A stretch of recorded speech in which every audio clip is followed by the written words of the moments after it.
Stevens in?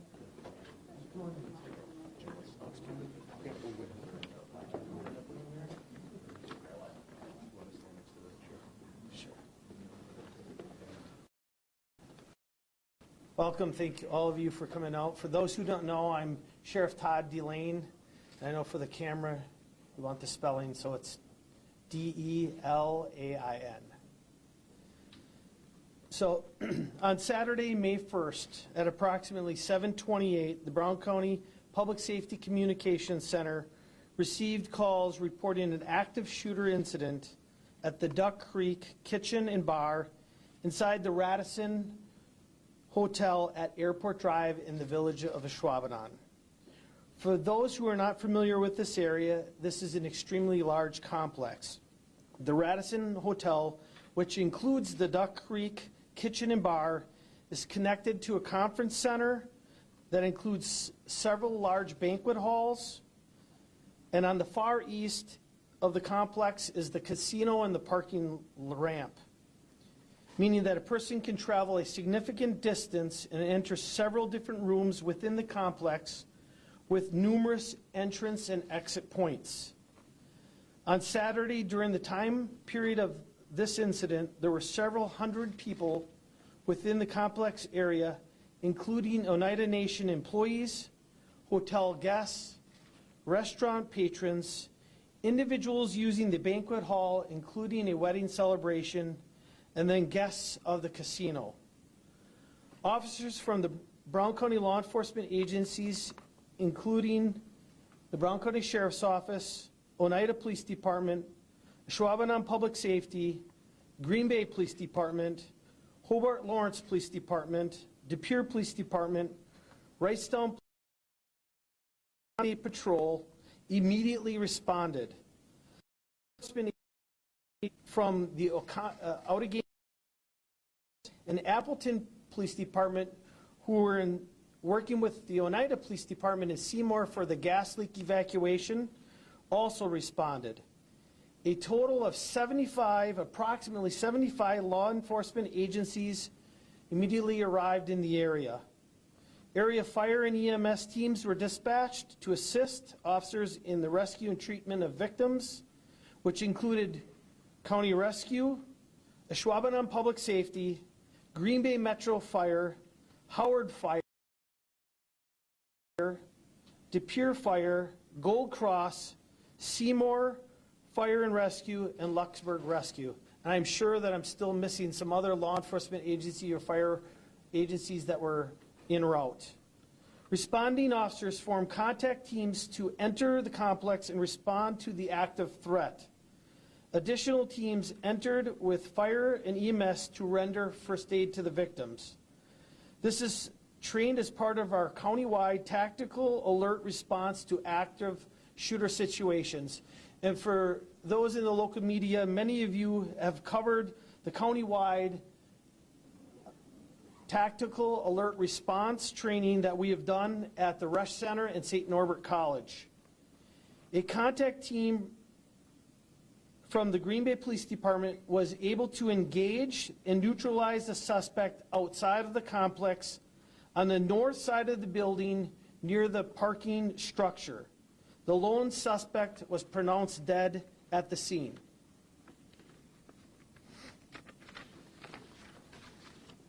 So what we know at this time, the suspect was a former employee of the Duck Creek Kitchen and Bar who was terminated earlier this year.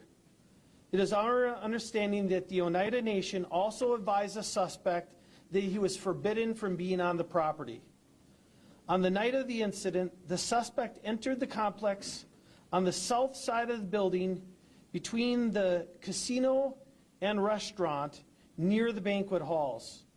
He walked to the Duck Creek Kitchen and Bar and walked directly towards the back of the restaurant towards a waiter station. This waiter station is open to the public and not an employee-only restricted area. The suspect fatally shot 2 employees with a 9mm handgun. This occurred with approximately 50 patrons inside the restaurant. The suspect then departed the restaurant and made his way outside to the north side of the complex. The suspect then shot one additional male who is also a Duck Creek Kitchen and Bar employee. It was very quickly after the suspect shot the third victim that officers from the Green Bay Police Department neutralized the threat. I am not at liberty to discuss the officer-involved shooting investigation. That investigation is being conducted by the Wisconsin Department of Justice, Division of Criminal Investigations. This is normal and part of our state law requirement to have an independent outside agency investigate officer-involved shootings. The victims of this tragic event are Ian J. Simpson. He's 32 years of age and was shot inside the restaurant. Jacob T. Bartle, 35 years of age, shot inside the restaurant. And Daniel L. Mulligan, 28 years of age. He was shot outside the complex. And as of right now, we know that he's in serious but stable condition in a hospital in Milwaukee. The lone gunman is Bruce K. Polful, age 62. I want to briefly talk about stabilizing the incident. Police, fire, and EMS agencies work together to treat and remove injured victims and locate and evaluate those who sheltered in place. Over 30 eyewitnesses were identified and interviewed, while other non-witnesses were directed to Pioneer Elementary School as a reunification site. Over 230 individuals were transferred to the elementary school and spoken to about this incident.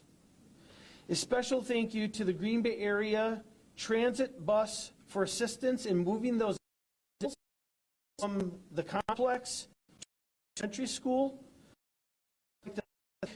The Family Services Crisis Center, American Red Cross, and Salvation Army for their assistance working with those at the elementary school. The crime scene was identified and locked down for processing until yesterday afternoon, and this was done by the Wisconsin State Crime Lab. As I indicated earlier, the Wisconsin Department of Justice, Division of Criminal Investigation, is handling the officer-involved shooting investigation, while the Brown County Sheriff's Office is leading the attempted homicide investigation. Both the Wisconsin Department of Justice and the Brown County Sheriff's Office has been assisted by the FBI from the Milwaukee Field Office and the Green Bay resident office. At this time, the Brown County Sheriff's Office is continuing the double homicide and attempted homicide investigation. Anyone who has direct information or eyewitness observation or cell phone footage of the shooting has not yet been interviewed by law enforcement, they are asked to contact Lieutenant Brian Slinger at 920-448-4229. The Wisconsin Department of Justice, DCI, is continuing to investigate the officer-involved shooting and will be providing their own press release of information as it becomes available. Our deepest condolences go out to the family and friends of those who have lost this senseless act of violence. We appreciate everyone's support and patience as we work through this investigation. This incident has impacted the lives of many in our community, including the victims, their families, emergency first witnesses, and the staff and patrons of the Radisson. We are very fortunate to have a vast and talented resources available with rescue, dispatch, and medical facilities here in Brown County, who all came together to keep this community safe. I want to thank the United Nations for all their support and assistance during this difficult time. Finally, we are extremely proud of our law enforcement officers in our community, running into this dangerous situation in the midst of chaos. These are difficult times in law enforcement. Our actions are often critiqued and second-guessed by those who could not do our jobs. The officers in our community did not hesitate to respond in the time of need. They should be commended for their bravery in handling this tragic situation. With us today, I have Chief Brian Uhl from Public. I have Captain Ryan Chaffee from the Wisconsin State Patrol. I have Assistant Chief Joel Maximum from Oneida Police Department. I have Mr. Stevenson from the Oneida Nation, Commander Warwick from the Green Bay Police Department, as of today from the Green Bay Police Department, Captain David Poteet from our investigative division, and our supervisor, Lieutenant Brian Slinger, who is the supervising agent for this homicide, double homicide and attempted homicide. So at this time, I can answer any questions. Again, I will not be able to answer questions specifically about the officer-involved shooting. Again, that will be handled by the Wisconsin Department of Justice Division of Criminal Investigations. So, can you spell the names of the victims that were injured as well as the suspect, just to make sure we have those correctly? Sure. I'll have sheets to hand out. we'll have sheets to hand out to everyone. What do you know about the suspect and why he would have done this? Well, that's part of the ongoing investigation as occurs, as we look at it. We know that he was a former employee there. We know that he was familiar with at least some of the employees there. And so that is part of what we're doing now, is to try to determine that motive, to determine why he would do this. But we know that this is not a random act or anything like that. We believe that it was targeted at least to some of those individuals. What prompted it that night? Was there any particular incident or something that happened that it happened on Saturday night at that time? No. The people that he was shooting? No, there's nothing to believe that specifically something immediate to that caused this incident to happen. Would you describe it as a domestic situation? At this time, I think we're still looking into it. I don't know that I would call it a domestic. I would call it a person who likely knows at least one of the suspects, one of the victims, if not more. Do we know how long the suspect worked at Bisbee Creek? I do not know that. I just let go and why he was not allowed on the premises? That would be something we would want to direct towards the United Nation and their HR department. Was he legally possessing that firearm? I do not know that. That is something that we'll be looking into as part of our investigation on his ability to possess a firearm. Certainly, part of the restrictions is he could not have it at the casino or the Radisson. It's not a place that you're supposed to have a firearm. But as we know, people who commit crimes like this don't follow any of the laws, especially something like this. And to clarify, name the suspect, saying that there was another employee that had a restraining order against him. Are you guys aware of that, and how does that play into the investigation? We are aware of that, and that's part of the investigation. Can you name who he was targeting? That will be part of the investigation, and something we'll look at if it was specific to one person or multiple people. That will be something that we're looking into. And then one just follow-up question. Those court records say that there was an injunction without a firearm restriction. Was that the right call? Well, I don't get into guessing whether or not, without all the facts, whether or not he should have a firearm. That's something that would be evaluated in the courts and a determination made. So that's not something I'm even going to comment on. And to clarify, you said 75 law enforcement agencies or officers? Officers immediately responded. It's probably hard to tell, but when officers arrived and shot the suspect, was he still shooting more people? Do you think there would have been more victims had they not intervened when they did? Well, I think that'll be part of the DCI investigation related to whether or not there'd be more victims or anything else. So I'm not going to get into that part of it. Certainly, this individual is a threat, and it's obvious based upon his past activities. Do you know the timeline from when the first person was shot to when the suspect was? The whole incident transpired in 10 minutes or less. Do we know if the suspect is from here? Yes, the suspect is from Brown County. Do we know, has he had prior contact with police? That is something that we're looking at, but from my initial information I received is he does not have a lot of contact with law enforcement.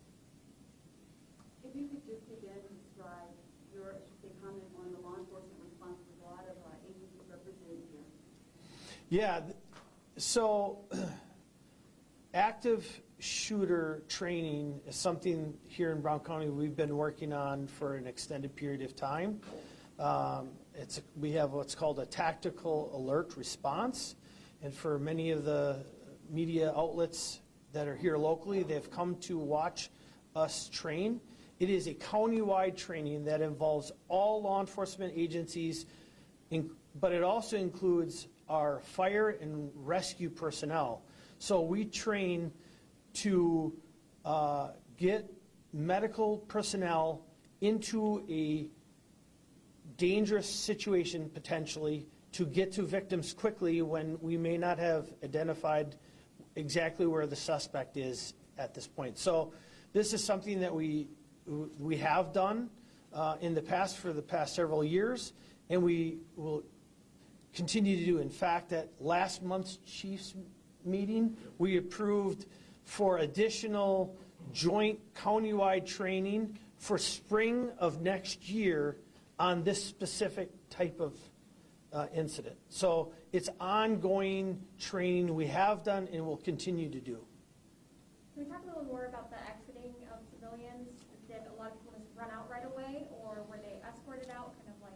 I think there's a little bit of both. I have to say that as far as the United Nation and their preparation for this, it was very, very well done. They went into an immediate lockdown and evacuation process.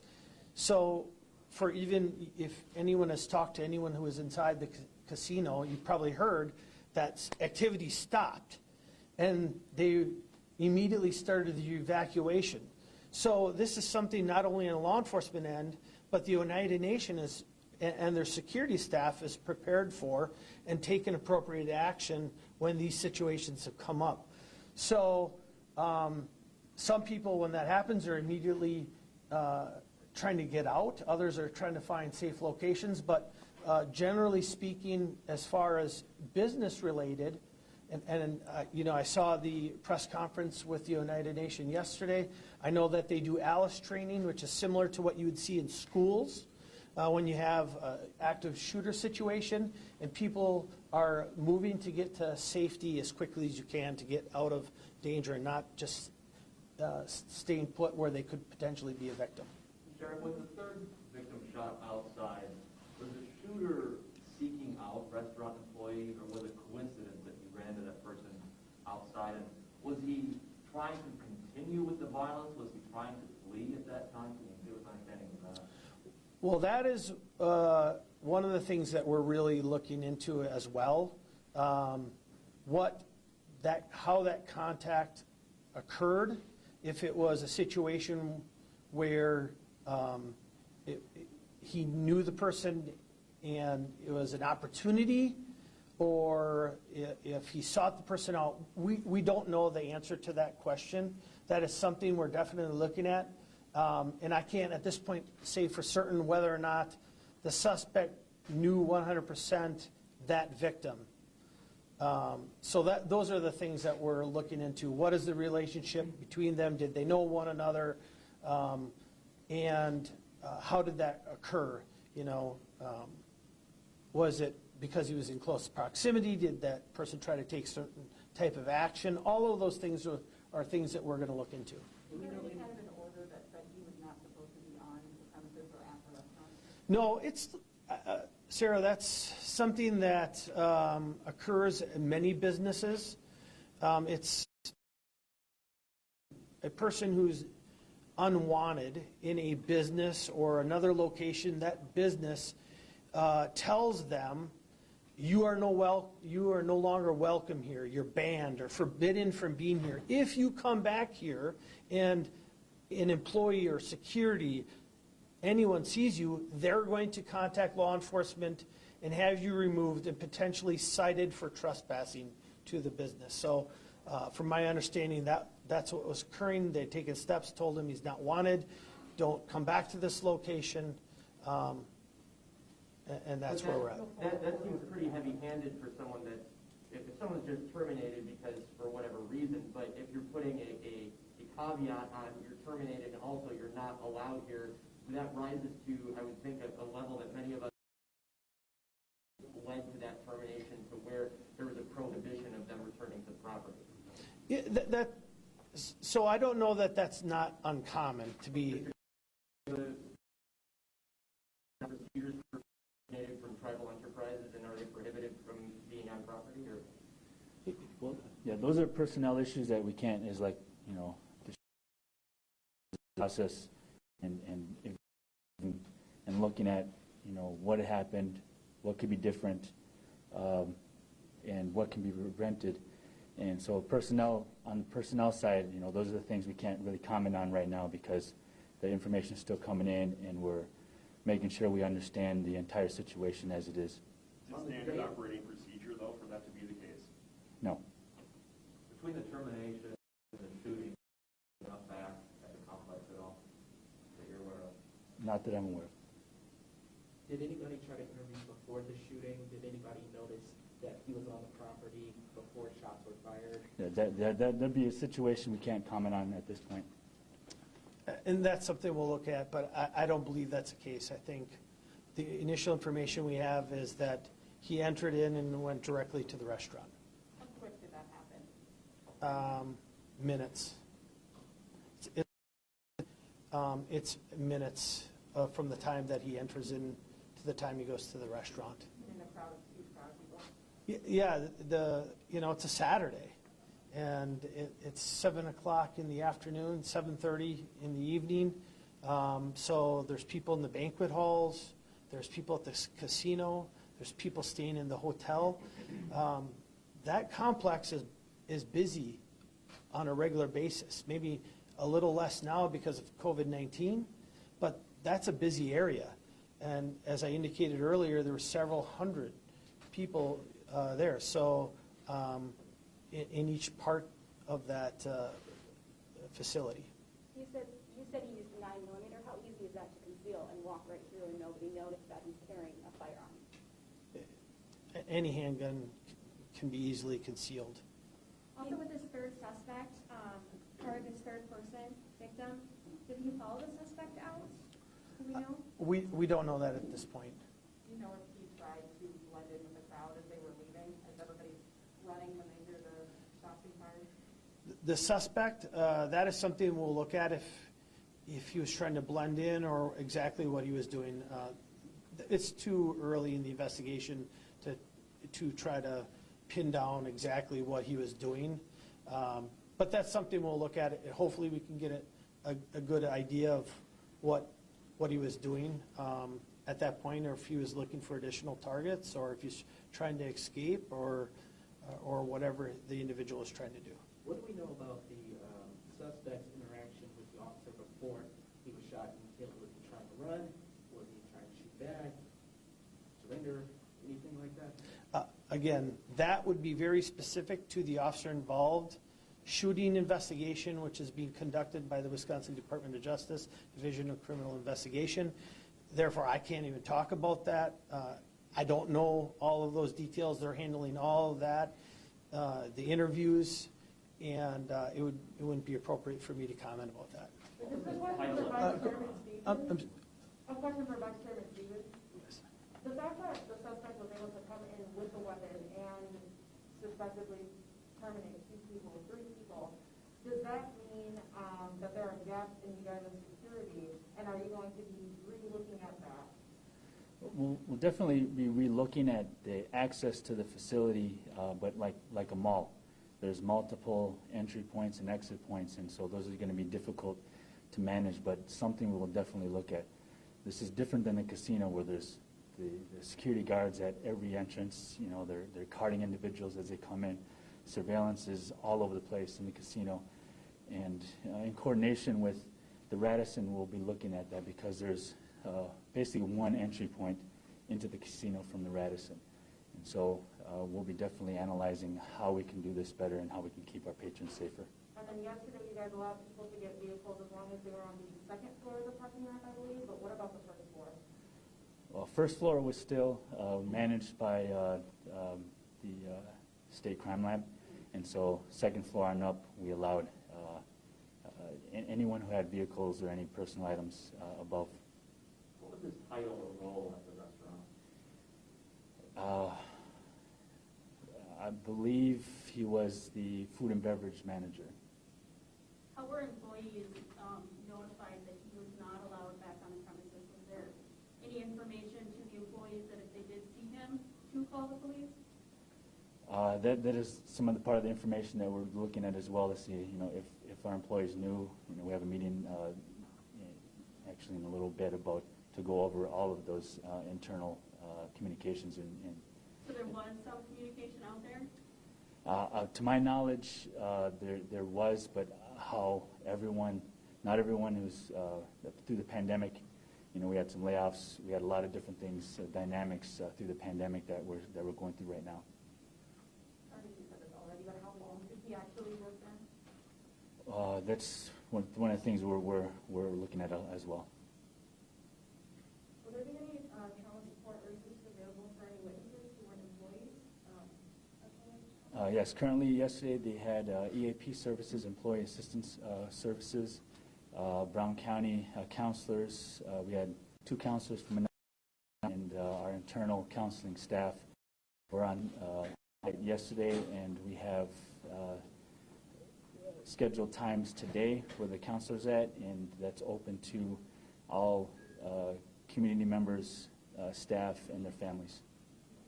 And Sheriff, can you say if any of the officers, or the officers who shot the suspect is on Haven's leave?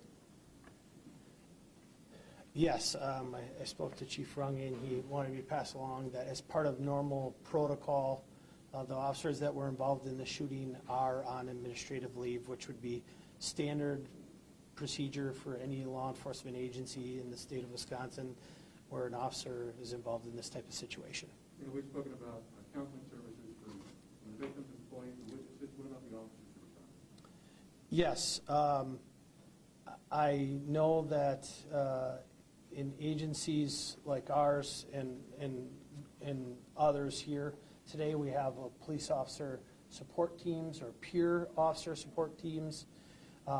And what we do is debrief. We talk about these type of issues because just like it's traumatic for those who witness it, it is also a traumatic situation for those officers that are involved in this. And as part of our normal procedure and stuff like this, we make sure our officers are okay and give them time to process everything that occurred. Do we know how many shots were fired by the suspect and police? I don't have that. I would not be able to comment on the police part of it, but it's several shots in total. Witnesses said that the victim outside, Mulligan, tried to throw a punch at the shooter after he recognized him. Can you comment on that? That is something that we'll look at. I think, you know, those are details that we would have to follow up on. I'm not sure if that's true or not. Certainly, we're all pulling for Mr. Mulligan. I want for him to have a full recovery as quickly as possible. Certainly, everyone here and throughout the community is wishing the very best for him. And I think, you know, hopefully we'll be able to get some information directly from him at some point. we have not been able to talk to him at this point. Number one thing for him right now is just to get better. I'm assuming body cameras were running at the time of this incident? Yes. Will those be released at any point? For those agencies that would have had them, that would be something that would be subject to open records requests when the time comes. But obviously, again, it's under investigation, so that's going to be a little bit of time. You mentioned a little bit about how video plays such an important role in this. You're asking people for video footage. You know, everybody has a cell phone these days. We saw footage from witnesses and people trying to get out. How much video have you gotten, and why are you asking for more? What does this do for you? Well, we have, I don't know how much video we actually have at this point, but anytime we can get video evidence that documents what happens, each little piece of that provides another perspective to get a full and complete understanding of what occurred. So if anyone has any video that they could share with us, again, contact Lieutenant Brian Slinger, and we will make arrangements to have that collected, because again, our goal is to get a complete, full understanding of everything that transpired, and hopefully be able to shed as much light on this tragic event as possible. Sheriff, you said the 2 employees inside the restaurant were shot at close range. Do you know if the suspect walked in, tried to hide the fact that he had a gun and talk to them and then ambush them, if you will? Or did they have any indication that, this was about to occur when they saw this person? I don't know that specific in detail about that, but the information that I have for you today is that he walked directly to the back of the restaurant to that waiter station. He had opportunity, I suppose, to direct his violence to other individuals if he wanted, because there were approximately 50 people in the restaurant. And he walked directly back to that waiter station and directed the violence to those individuals. You said 50 people. It hasn't been inside of the restaurant. Is that full, or is that, what kind of capacity is that? Do you know? I don't know what the capacity is. Do you know, Brian? It's a pretty large space now. They opened it up since they redid it, and it's more of an open concept. I can't speak to the exact capacity, but from what I saw on the tables in the aftermath, it seemed like a good 50-60% of the tables probably would have patrons at them, so 50 is probably a good number. Sheriff, when investigators went in and started, clearing out, obviously we know that people were barricading themselves. Can you talk about how people were barricading themselves? What did it look like when you guys got inside? Because not everybody tried to run out. Well, I think one of the things I tried to do is paint a picture of what we're going into from the beginning. It's a large complex, multiple entrance and exit points, multiple rooms, and people all over. So when we have a response, a law enforcement response for this, they're assessing, constantly assessing. What do I have? Is that a threat? Is that not a threat? What do we have going on? So, and then when you gain control, is we're trying to control areas as much as we can. We're making contact with those individuals. So it's an ongoing assessment of our environment as we're working through it. This is a large area. There's a lot of people. We don't know exactly who we're looking for, right? So those are all challenges, and that's what we train for, assessing these type of things and moving as teams through it. And that's why we put the time in to train for this type of situation. It's chaotic, and you have people running and people crying and people screaming and maybe people pointing for whatever reason because they're trying to get attention to somebody else that might not be related. At the same time, we know that there are victims down. So we have to form a team, get medical personnel to those individuals as quickly as we can, as safely as we can, and try to render aid as quickly as we can. So it's a very fluid environment that's being constantly evaluated by all of the officers. And, you know, from a training perspective, you have to remember that we have all of these officers. They may not exactly know everyone, right? And you're seeing people move with weapons throughout the place, right? Because all of the other officers have weapons out. So it is a very chaotic situation that has to be thought out on how you go about handling these situations. And again, all of those officers who, in essence, were running towards the sound of gunfire or in